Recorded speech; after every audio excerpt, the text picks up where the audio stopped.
Everybody's got a story. You just have to listen. Hola, I'm Joe Pardavila, and this is Good Listen. And I've got Jim Murphy on the show today. If that name sounds familiar to you, yes, it is the same Jim Murphy, the author of the book Inner Excellence, that A.J. Brown, the receiver of the Philadelphia Eagles, was reading during a playoff game last January. But let me tell you, Jim's story is remarkable. Jim is a former professional athlete turned coach turned author who's made it his mission in life to help people live their best life possible. Jim Murphy, welcome to Good Listen. How are you? Joe, thanks so much for having me. You're very welcome. And so I want to start with an odd fact. So my wife, I actually did a screenshot and I could show you, has 209,287 emails unread on her iPhone. Okay. The reason I bring this up is take me back to January when your book gets featured during an NFL playoff game because of A.J. Brown. What was your phone like? And I know you've recounted the story a million times, but in terms of like the immediate impact, what was your phone like? Did it almost explode when that moment happened? Yeah, it was a very different, my life. I think of my life actually before January 12th, 2025, which just happened.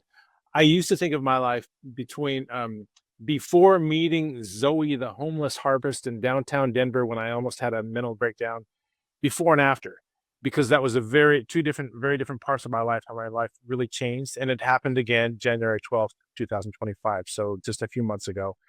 And I was in downtown Dallas in a hotel room. I was there to lead an Inner Excellence retreat. I'm watching actually Penn State play Notre Dame football game that had been a week or two over. And then I look at my phone, and my life was very slow at the time. Business was slow. It was kind of lonely. My mom was actually dying, and I look at my phone during the middle of the game and I see a whole bunch of text. And my first thought was, wow, mom must have died. And so I look at it and I'm like, oh, whoa. Okay, check out this football game. And then I was like, wow, this is going to change things. And it changed things a lot more than I ever knew. Yeah, it was crazy. So cool. So I want to go back a little bit, and I want to talk about Zoe too, but I want to go way back to, for people who know your story now, that you were a former professional baseball player. Yeah. And just for fun, Jim, and I don't know if you're going to find this fun, I was like, let me look up Jim's old minor league stats. So I went to Baseball Reference, and in 1988, you played with the Geneva Cubs in the New York Penn League, which, for folks not familiar with minor league baseball, that league doesn't even exist anymore. They folded that league. In that year, you had 67 games, 242 at-bats. You batted .229 with an OPS of .597. What was Jim Murphy like at that moment? Because you're coming off, you were just drafted, so the sky's were the limit. Like your world was essentially beginning at the time. Then the harsh reality of how hard baseball is hits you. Take me back to Geneva. First of all, what the hell is Geneva? Where is that? Yeah, it's upstate New York, Finger Lakes region. It's like between Syracuse and Rochester. Very small town, a couple thousand people. It was a culture shock. Everything was shocking. It was a really, really tough summer. One of the biggest challenges I've always had in my life is ego, and I think it's a very human challenge. So I haven't quite mastered it yet, because I want to tell you that the reason why my batting average was so low is I had a vision problem. And so I don't need to tell you that. I could just say, yeah, I just struggled.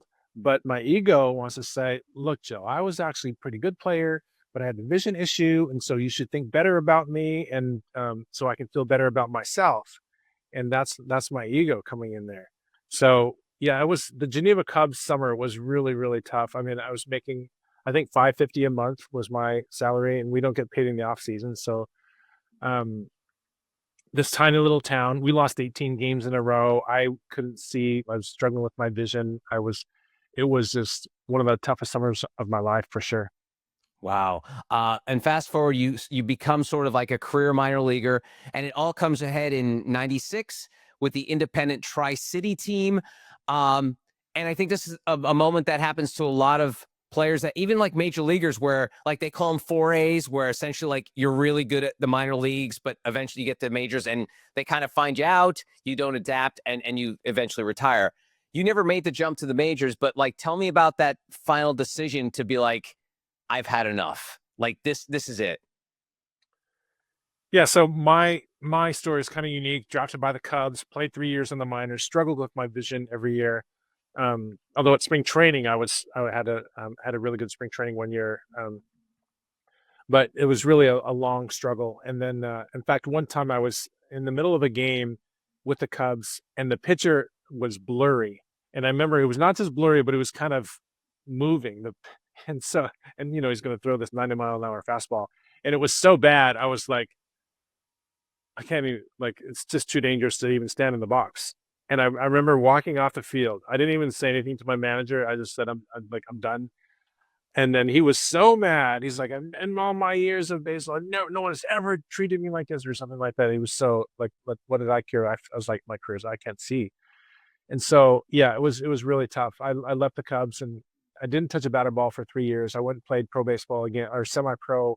Had an amazing summer, and then played 2 more years of pro baseball. I was also a player coach, and that first year in '95 was with the team in Vancouver, BC, called the Surrey Glaciers, and it was amazing. Had so much, like, my vision was good again for half the summer, and so that was the first half was amazing. Made the All-Star team and had so much fun with my teammates. '96 with the Tri-City Posse, my last season. It was really tough. It wasn't a team that was I had friends on, and it was the opposite of '95. We had so much fun together. In '96, there was no fun. I didn't have any friends on the team. Um, yeah, it was a tough summer, and then leaving that was just the end of a dream. It was really hard. Hmm. Well, and you're very humble, but you ripped it up pretty good in '95. Because I mentioned your tough stats.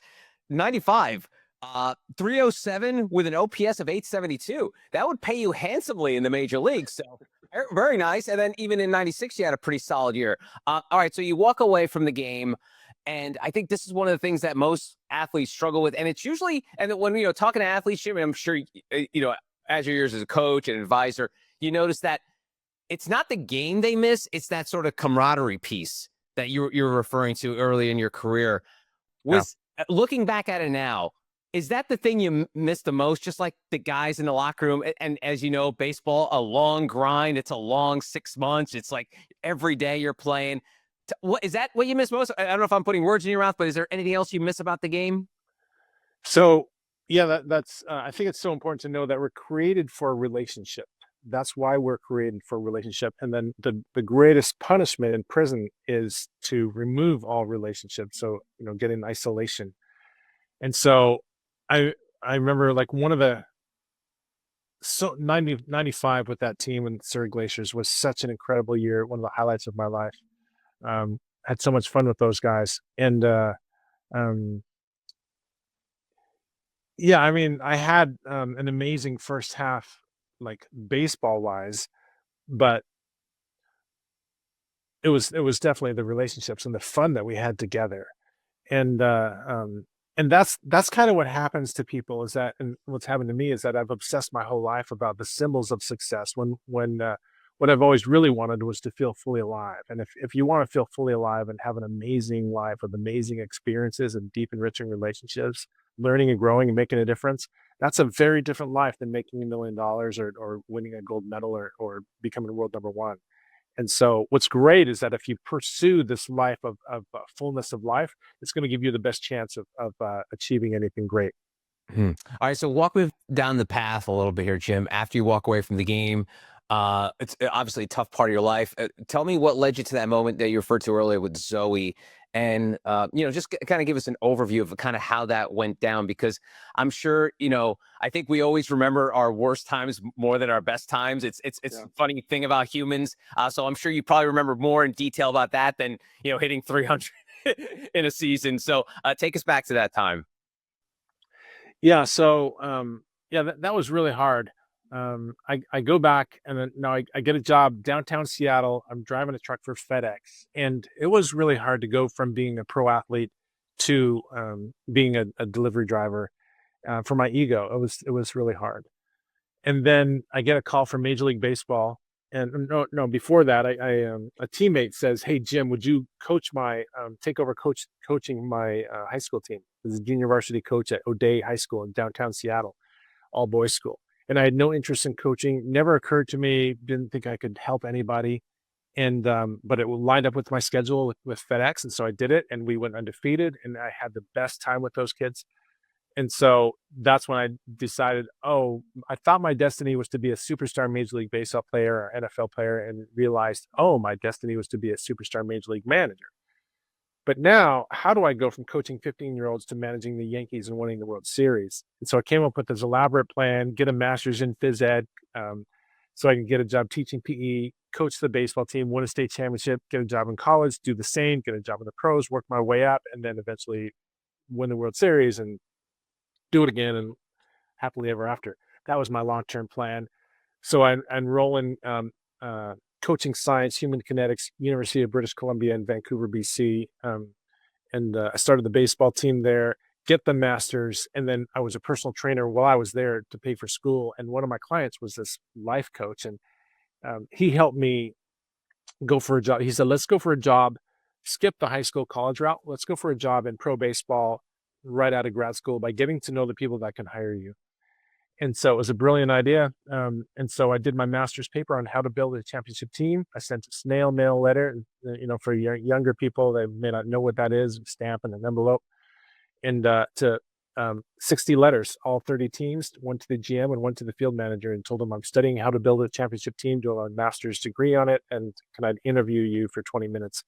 Did 39 interviews. I get a job with the Texas Rangers 2 weeks after graduation. Dream come true. Okay, I'm on my way to managing the big leagues. 6 months later, I quit in tears. It just wasn't a good fit. At the time, I thought I was a total failure. I've always had this obsessive personality, and I just thought, okay, this is the top. Pro baseball, that's the top, and I just totally failed at it. And looking back, I realized that it was a box that I wasn't meant to fit in. At the time, I thought, oh, you're just a failure. Like, you couldn't do it. But it just wasn't a good fit at the time. And they also didn't, they wanted me to put in my time and just kind of listen. And that also wasn't my personality. I wanted to get things done. And so I quit mid-season. And so that was really, really tough. I was crying. And then amazingly, what God did, I get a call from Major League Baseball a few months later and saying, hey, would you be interested in being the hitting coach for South Africa for the 2000 Olympic trials? And I was based in Johannesburg. And so I thought, oh, are they calling me because no one else will take the job at the time, what was called the most dangerous city in the world? Our bat boy was living in the tool shed of our baseball field with his mother and little brother, Gift and Coupe. Amazing story. He got drafted by the Pirates, became a major league player.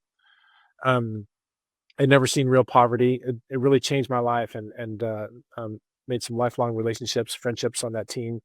It was an extraordinary experience. We swept the Olympic trials. We go to the Sydney Olympics. Got to march in opening ceremonies, meet Nelson Mandela. Had one of the biggest upset victories in Olympic baseball history. It was an incredible experience. But after that, what am I going to do with my life now? The Olympics are over. So I went back to being a personal trainer, and then did that for a few years. And then one day my girlfriend was like, Jim, what are you doing with your life? She knew I was getting restless. And so I got asked if I could come down for the weekend from my teammate in baseball, Ricky Scruggs. Would you come down to Tucson to launch the baseball academy? I decided to move to Tucson and live a life of solitude and help him out part-time and figure out what I can do with my life. And so that's what I did. I gave away over half my possessions. I moved to the desert to live this life of solitude. And I wanted to find something that I could devote my life to. And I did. Wow, incredible! And tell me about this meeting with Zoe that you referred to earlier. Where did this happen along your journey? Because you mentioned like your life is marked with milestones. Tell me about That's that right. milestone. Yeah. So this one was it was very significant. This was February 2010. And so the Olympics in Sydney were 2000 Olympics in Sydney, 2003 December. I leave for the desert to go live a life of solitude. I end up spending 5 years full-time writing and research the book Inner Excellence. That was not my plan. I didn't go there to write a book. I went there to go find my life. And when I was there, I decided to become a personal coach to pro baseball players, teach them how to have peace and confidence under pressure. My first two athletes do amazing. So then I decided to put together a little manual. And then that, after 5 years, that becomes the book Inner Excellence that AJ Brown has been reading on the sidelines. And so, but that process, that story, so through a series of miracles, I mean, a New York City literary agent, I get a major publisher, McGraw-Hill, it gets into bookstores around the world. This is now, it's 2009, but this is during this recession.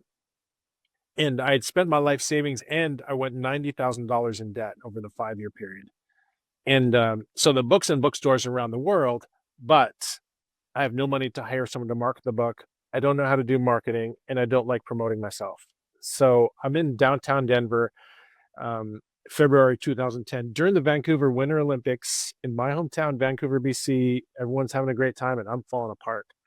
I'm in Denver to speak to some high schools, and I'm downtown, and this just all came to a head one day, and it was just, my mind started to spin out of control. So I was in relative isolation for 5 years. It's like I said earlier, we're created for relationship. I wasn't living in a teepee, but I just was like, no dinner parties, no barbecues, just obsessed about this goal for 5 years, 2.5 years in the desert and 2.5 years after.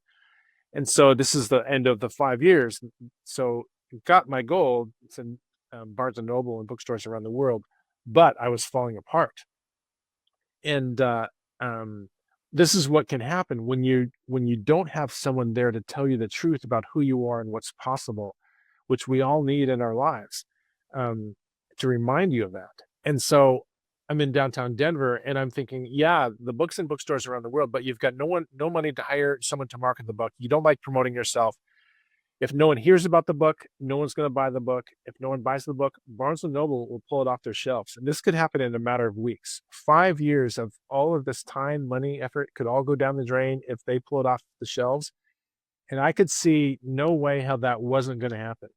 Like, no one's going to hear about the book. So how are they going to buy it if they don't hear about it? That one little book on the shelf, they're going to go find. And so I was thinking, okay, so they're definitely going to pull it off the shelves in a matter of weeks. I'm going to be a total failure if that happens. Everyone knows I've obsessed about this for 5 years. And if they pull it off the shelves, I'll be a total failure. And if I'm a total failure, then no pro athlete would hire me, because that'd be stupid to hire a failure to coach you. So then I'll have to get a regular job. But in this recession, no one's going to hire a failure. You're not going to get a job at 7-Eleven, Starbucks, the local mini mart. You're going to die alone, homeless in the street.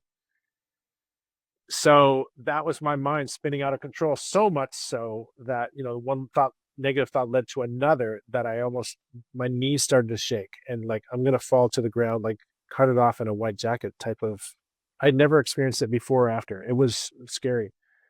That's when I called my friend Ricky, and I said, tell me what to do. He said, find a homeless person and help him. I look around the corner, and there's this, what looked like a homeless guy, because he had a grocery cart full of stuff, and he's got this full-size harp and holy shoes. And I sit down next to him, and he's playing this beautiful music. And I look at my wallet. I must have taken a cash advance, because there was $100. And so there's no way I would have had that money without taking a cash advance.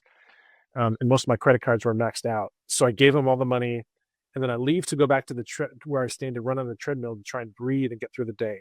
Come back to that same area a couple hours later, and I'm sitting in the Starbucks, just staring into the abyss. I've got too much anxiety to do anything, just waiting for the day to end. And the homeless guy walks past me, stops in his tracks, turns around and says, wait, are you the guy that gave me that money? And I said, yes. And he said, thank you so much for caring for me. No one's cared for me like that before. He leaves, and he comes back with a box of chocolates and a bracelet and a card. And he gives all three to me. And when I was writing the book, I asked this girl from my church, Jennifer, I said, hey, can you make sure this lines up with the Bible? I want to make sure that Inner Excellence is filled with wisdom and biblical truth, and nothing is contradictory. She said, Jim, I read Inner Excellence. have you ever heard of the word Zoe? And I said, no. She said, it's in the Bible a lot. It means fullness of life. I think that's what your book is about. And I said, yes, that's exactly what it is. My whole life, I'm obsessed about being a superstar, pursuing these superficial circumstances that I thought were going to be fulfilling, when what I've always really wanted was to feel fully alive. And so I started to revolve Inner Excellence, the book, around the pursuit of fullness of life, and let everything else be added to you. So I'm in the coffee shop, and the guy gives me the card, the bracelet that he made, and the chocolates. And then I open up the card, and it says, "Thank you so much for caring for me. Love, Zoe." I said, "Your name is Zoe?" And he said, "Yeah." And I said, "Do you know what your name means?" He said, "No." I said, "It means fullness of life. I've studied that for the last 5 years. I just wrote a book about it." So I give him the book, and I never see him again. And so that was February 2010, and that's when things started to get a little crazy after that. Wow. Wait, get crazy after that? Yeah. Yeah, Well, that's what when happened things after started to. that? Oh, well, so the next year and a half, I had multiple people, strangers, come up to me and tell me, God wanted me to tell you this. Um, do with it whatever you want. So one was a year later. The most memorable one was a year later. I'm in my friend's house in Vancouver, BC, about to leave, and his mother calls on Skype from India. And I said, "Oh, tell her I said hello." And she's like, "Jim's there? Oh, my friend wants to talk to Jim." I was like, "Oh, okay." And so I sit in front of the laptop just like I am now. And here's a lady on the other side of the world, never seen her before. She said, "God wanted me to tell you a couple things." And I don't know if this happened to you before, Joe, but it's never happened to me before. A total stranger telling me about my life and what's going to happen to my life. It's never happened before or since. But this one time my life was pretty crazy. And this one was very unique. She said, "Jim, God wanted me to tell you a couple things. Everything that you've been going through has been training for you. God's going to bring people from all over the world to work with you. It's going to happen soon, and you're going to know it's from God. God's going to bless you." And so, very, very specific. And so, I was like, um, wow, okay. Um, and so, what happened also that I didn't tell you was I was, so April 1st, 2010, April 1st, 1990 is when I got released from the Cubs, or 91. And then April 1st, 2010, I, I walk into this. So this was right after the, February is when I had that near mental breakdown. April 1st, I have this, um, experience where I walk into this friend of a friend's house, and he starts to tell me about my life, another one of these strangers. But I'd never met him before. He said, "You're banging your head against the wall. You're not getting anywhere. And you're always obsessing about some project," which is true. And then this girl in the house says, she draws a picture of a kite and hands it to me and says, "What's wrong with this picture?" I said, "Well, your kite doesn't have a string." And she said, "Yeah, that kite is you. A slight breeze will blow you away," which is exactly how I felt. So they prayed for me, and they said, "You should come to our Bible study tonight." And I said, "Oh, sure." So I went to the Bible study, and I felt the weight of the world on my shoulders, and like I had a million things to do. It all had to be done the day before, and I had no resources or understanding how to do it. Immense anxiety. And then I felt that night God saying, "There's nothing you've ever done or could ever do would change how much I love you." And I felt the weight of the world fall off my shoulders that night. But I was still emotionally weak and mentally weak. And then a year later was when I get I'm in this friend's house, and then there's like, that lady in India says, "Your good life's going to change. God's going to bless you." So then, and she said it's going to happen soon. A couple of weeks later, then I'm in my room, I'm sleeping, and it's early in the morning, and I hear a voice, and my eyes are closed because I'm still asleep. And the voice said, "Jimmy, you ready? Things are going to happen fast," just like she said. And I was like, I assumed it was God because I lived alone. So I was like, "Yes, God, I'm ready." And then immediately my alarm goes off, and I'm like, "Oh, maybe he's serious." And that's when everything started to happen. So a couple of weeks later, I get a call from a golf caddy in Dublin, Ireland. He read Inner Excellence somehow. Um, he said, "Jim, I read Inner Excellence. Can you talk to my boss? He's a pro golfer in Sweden. He really needs your help." His name's Henrik Stenson. I fly out to Sweden. I start to work with Henrik. A few weeks later, I get a call from Tiger Woods' coach. And he said, "Jim, I read Inner Excellence. Can you talk to my client?" So I fly out to California. I meet with him and his client called Hunter Mayhew. A few weeks later, I get a call from the CEO of Yum Brands, which is Taco Bell, Pizza, KFC, million something employees. "I read Inner Excellence. I'd like to work with you." He sends Inner Excellence to his executives in Europe. I started to work with some of them. One of them, I said, hey, you should come to Vancouver and do an inner excellence retreat. Flies to Vancouver, does an inner excellence retreat. He said, Jim, can you bring this exact retreat to my leadership team in Europe? I do. It's one of the best weeks of my life. They're clarifying their life purpose, learning inner excellence principles. It was extraordinary. I'm still friends with most everyone from that retreat in 2013 or 12. And so Henrik goes on to win the FedEx Cup a year and a half later. Hunter wins so when people call me, usually they're underperforming. Hunter wins a PGA Tour event within I don't know, 6 to 8 weeks. He wins the World Championship a month or two after that. And the majority of my clients since I've started this have the best year of their careers, our first year together, or the best year in the last 5 years. I've been traveling around the world doing inner excellence retreats, coaching pro athletes. And then January 12th happened, which is how I get to talk to you, Joe. Wow. Remarkable. What a great story. Thank you for indulging me. I'm sure you've told this story 1,000 times, so I appreciate you walking me through it. It's great. So a couple things. First, your recollection of dates is really impressive. I don't even remember what yesterday's date was. So for you to remember these dates, and I know they're huge moments in your life, it's still pretty remarkable. And I'd be remiss without asking, because I forgot to mention earlier, your eyesight. How did you ever figure out what was going on there? Just briefly, if you don't mind, because I'm Actually, curious. You mentioned you went through all this shit, but you didn't mention about the eyesight thing. yeah, so that's why I had to retire, because my vision was it's called dynamic visual acuity, is the ability for your muscles of your eye to track a moving object. So to see an eye chart, they don't have to do much together. But if it starts to move, the both eyes have to work very closely together.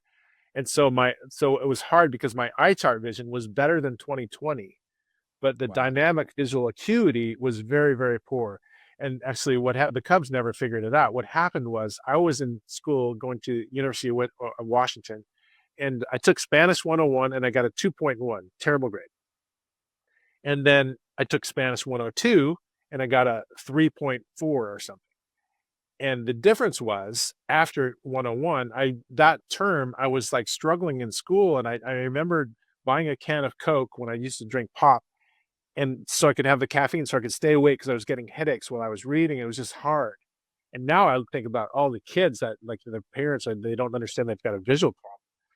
And so I went into some eye doctor, and I said, it's kind of hard to read. I don't remember what happened. And then she tests my dynamic visual acuity, and she goes, "Whoa, that's really bad." And she said, "By the way, what kind of work do you do?" I was like, "Oh, pro baseball player." She's like, "How do you see the ball?" I was like, "It's really hard." And she's like, I can't believe you can even see it." And I was like, "Oh, well, that explains a lot, because yeah, I've really struggled." Wow. And so how do you deal? Is it something you just have to live with, or wear glasses, anything So like that? I think it was a subconscious mental block, but that's my guess. That, I Okay. think God worked it out. So obviously, amazingly, I lost what I thought was the best possible life to gain a far better one. Um, but my dad was really against me becoming rich and famous, because I didn't want my ego to get even bigger, and so I think he was very accurate with that. So I think there's a mental block on becoming rich and famous, and so I think that's what caused it. Is my guess, a subconscious mental block. No one ever found out the cause. So It's so wild, Jim, because you were a successful player. I mean, you were drafted and had some really good minor league years. So how do you explain some of the successes? Is it just that you were probably just your your hand-eye coordination was fantastic? Like, because I still don't understand. Like, I could barely hit a ball and my vision's okay. How with yeah, the issues you were dealing with, how were you even making contact? yeah, thank you. So it's interesting because batting practice, I was one of the better players in pro baseball, and so it makes sense that throwing it very slow. As soon as it got faster, then I couldn't hit it. And so, but what was interesting, I told you earlier that I had a really good spring. So one year I hit 550 or something in spring training. It was the highest batting average in the whole minor leagues. And but it was early in the year. My eyes, because what happened, I guess, was my eyes would get tired. And so in the spring, my eyes are fresh. And so I think that was kind of what happened, was that they were fresh, and so I could see clearly. Awesome. Well, thank you. Thanks. Sorry for going off on that tangent, but I had to find No, out thank you. one of your eyes there. Was the irony lost on you because you're a smart guy? You got a good sense of humor. I wonder, like, you have this book out about greatness, and here you are not so great. Did you ever have some gallows humor of like, man, I sure know greatness. Look at me. I could barely afford a Starbucks coffee. Like, were you able to make light of those moments? Well, in inner excellence, I just also read another book called The Best Possible Life: How to Live with Deep Contentment, Joy, and Confidence No Matter What. It came out on Amazon last November. It's going to get re-released with the new publisher next fall. Um, but there's a couple things. One, it's with inner excellence. The thesis is that self-centeredness is the biggest challenge that we face in performance and in life. And human nature is to be self-centered, and with that is to have an ego that wants to be say, hey, look at me, I'm somebody. And so in the book The Best Possible Life, I used Michael Phelps as an example of maybe the greatest athletic career in history.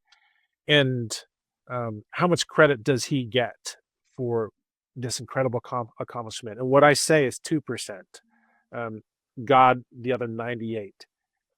And so the reason I use that example is if Michael only gets 2%, do I get more than 2% for any good thing that happens in my life? Definitely not. And so when I know that only 2% of anything good in my life I could at max, in my opinion, take credit for, then that really keeps me centered.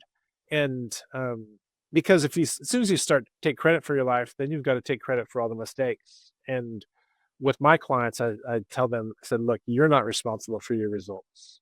You're not responsible for putting food on the table. Because I mean, there's so many people that are way smarter and talented than me and you that can't put food on the table, that are starving. You're responsible for your heart and your effort. That's it. Hmm, that's good. That's good. You're right about self-centeredness and greatness. And I feel like we all have a self-awareness problem. Like, it's in general, like we're all incredibly unself-aware, if that's a word, Yeah, of our surroundings, whether it's the people in our lives, whether it's just the random people. Is that part of the challenge for a lot of these folks that you work with, just trying to heighten their awareness? absolutely. Um, the easiest person to deceive is yourself. And as I think about it, it's kind of the probably the main thing that I do with people.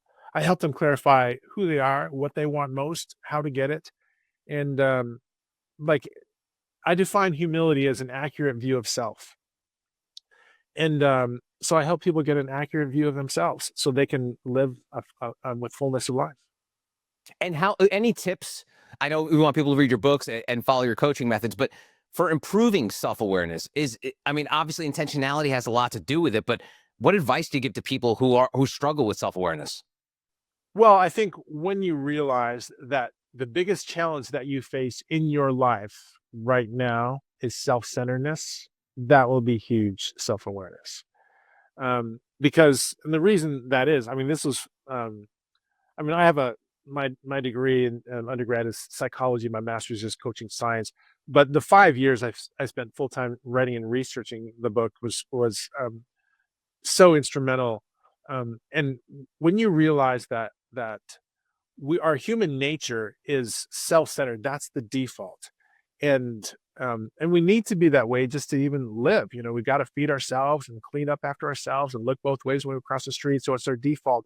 But when we think about ourselves, our subconscious that's running our life knows all our failures and all our weaknesses, and it's going to remind us. And so we feel bad, and so when we want to feel better, we look around to compare ourselves. But there's always someone that has more better achievements.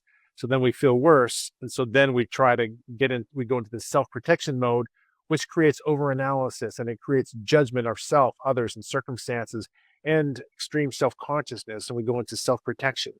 And so that's the biggest challenge that we all face is we're in this self-protection mode where we're walking in fear rather than how we're supposed to walk. We're created to walk in love, which is fearless. And when you can walk in unconditional love, then you can be fearless. And that's what everyone needs to know. That's great. Great stuff. I want to pick your brain about the subject of greatness. And I feel like greatness is fleeting. An example of this, I was just thinking about this because I knew I was going to talk to you. It was like Michael Jordan. Obviously, if you were to ask someone, greatest athlete of all time is on that Mount Rushmore, you put, Muhammad Ali, Babe Ruth, all, your standard bearers of greatness. But if you look back at his career, Jim, I don't know if you've looked at his Michael Jordan stats lately. I just did today randomly. His last 2 years, he was barely able to score 20 points a game way late in his life as a Washington Wizard. Does that mean Michael Jordan is still great? Is greatness fleeting? It's like Tom Brady. He had a chance to walk away after winning a Super Bowl, and that would have been the cherry on top. Nope, he comes back for another year, possibly costs his marriage, but we won't go there. Comes back, and his team bows out early and doesn't amount to much anything. That next year, he retires. This greatness fleeting because you coach people to get to that, and then what happens when the greatness ends? You know what? You bring up a great topic, Joe, and that is, I love this topic of greatness. Um, because when I went to the desert, I set out to write the best book ever written on how to have peace and confidence under pressure, mental toughness, how to develop it. And when I was there, I realized that I don't want to spend because I wanted to live a worthy life and the life that I could look back on the end of my life and feel like really good about. And I realized I don't want to spend my life helping someone become world number one when it doesn't even improve their life or they don't even become a better person. It doesn't make the world do anything good for the world. I was like, that would be a waste of my life. And so that's when I started, well, what does it mean to be great? What does it mean to be successful? And, we just had the Masters and Rory had that great tournament that he almost lost. Um, and one thing I think that is important to understand is the goals that you have or any of the viewers have, is that really a good thing for you? Do you know for sure that thing that you say was Rory at the Masters winning, or any of the ones that competed that everyone wanted to win, would that have been good for them to win? Do we know that for sure? That these things that we want are good for us? I mean, just look back on your life. Is everything you've ever wanted has been good for you? And so what we do know is that the goals that you have and what you want may not be good for you, and it may be the worst thing for you. And so we don't know if our goals are even good for us. And so then where does that leave greatness? And that's where this book that I just wrote called The Best Possible Life, How to Live with Deep Contentment, Joy, and Confidence, No Matter What, kind of picks up where Inner Excellence left off. It gets into, well, what is greatness, and what is that best possible life? What is it really like? And in the book, I asked this in Inner Excellence. I got deeper into it in Best Possible Life. Would you rather have a $10 million house on the water paid off with all the normal concerns of that guy, or would you rather live in an apartment paycheck to paycheck with no savings the rest of your life, but be guaranteed deep contentment, joy, and confidence every single day of your life? Joy meaning a deep sense of well-being, freedom, and gratitude, and inner buoyancy that lifts you in every moment. Would you rather have that, living paycheck to paycheck in an apartment, or the $10 million house paid off? I mean, I'd be speaking to you for the last 40 minutes. It'd be silly to say, give me the beach house. But no, I totally get it. Like, I mean, I think happiness is, I think sometimes overrated and underrated, because, that person that picks the apartment is probably going to have maybe difficulties making ends meet, but at the end of the day, they're going to be happy with what they have. So yeah, I think we always choose joy. Yeah, it's really interesting because my whole life, 90% of my life, I would have chosen the house. And that's because I never really had anxiety. If you don't ever deal with anxiety, then why would you ever choose peace and joy? Like, it doesn't matter. I already got good feelings and good excitement. But if you have a lot of anxiety, now you're going to start thinking more about the peace and the joy. And so, but the thing is with the house, why does anyone want the house? Is it because they want the actual bricks and mortar? No, what they want are the feelings they're going to get from the experiences in the house, right? And so this question is, why don't we go for the experiences directly and figure out, what do you really want? Because you could get that house and you may not even feel good about it. Yeah, but you know what? Your Instagram feed would probably be pretty awesome. Be your IG feed in the apartment, maybe not so much, unless you have got a great dog. But your Instagram would be killer on that beat, right? That's right. That's right. Yeah.